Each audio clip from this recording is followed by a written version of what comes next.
शुभोदय बच्चों। चाह पाठ का नाम है बच्चों चाह। 10 पुष्ट संख्या 10। चाह అంటే కోరికమ్మ। మాఖన్లాల్ చతుర్వేది एक भारतीय आत्मा అని పిలుస్తారు। ఏని माखनलाल चतुर्वेदी। चाह कविता के कवि कौन है बच्चों? माखनलाल चतुर्वेदी। इस कविता के रचयिता माखनलाल चतुर्वेदी है। ఈ కవితను రచించింది మాఖన్లాల్ చతుర్వేది। आपका उपनाम एक भारतीय आत्मा है। ఈయన యొక్క మరొక పేరు एक भारतीय आत्मा।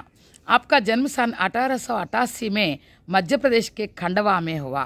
मध्य प्रदेशलोनी खंडवा अने ग्रामंलो 1888లో जन्मिंचाరు। आप राष्ट्रीय आंदोलनों में शामिल होकर अनेक बार जेल भी गए।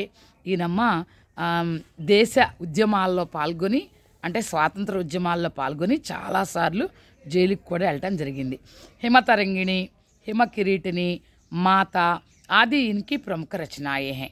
हिमतरंगिणी, हिमकिरीटिनी, माता इवी इन యొక్క प्रसिद्ध रचनలు। कवि एक पुष्प के माध्यम से देशभक्ति भावना को प्रकट करते हैं। కవి ఒక పువ్వు ఆధారంగా దేశభక్తిని ప్రకటిస్తున్నారన్నమాట। పువ్వు కోరిక ఎలా ఉందో ఇక్కడ మనం తెలుసుకుంటాం। आप 1968 में స్వర్గ సిధారే। 1968లో ఆయన మరణించారు।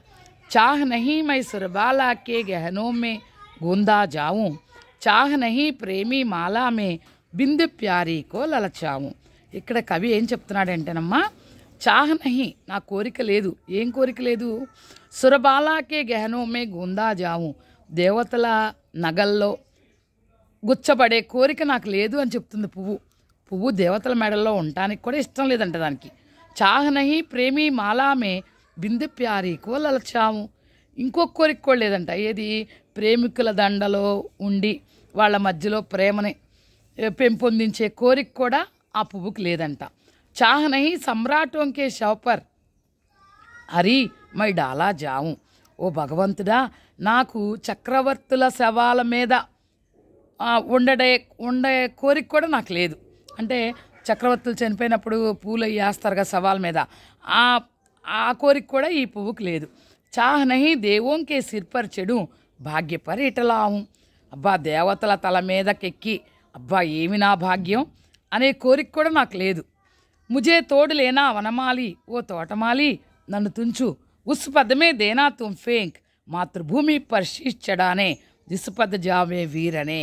చూసారా పువ్వుది ఎంత గొప్ప కోరికో।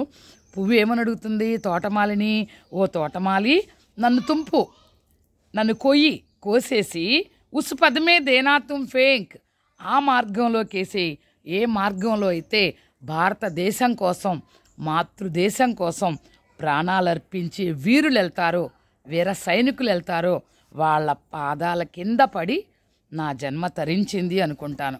చూసారా పువ్వుది ఎంత గొప్ప కోరికో। అంటే ఈ పువ్వు ద్వారా అందరిలోనూ దేశభక్తి భావన నింపుతున్నాడు అనమాట కవి। పువ్వు కోరిక ఏం కోరిక? పువ్వుకి ఏ కోరికలు లేవు। ఏ కోరిక ఉంది? ఆ సైనికుల కాళ్ళ కింద పడి తన జీవితాన్ని ధన్యంగా చేసుకోవాలి అనుకుంటుంది అనమాట కోరిక। అది పువ్వు యొక్క కోరిక। अच्छा बच्चों, धन्यवाद।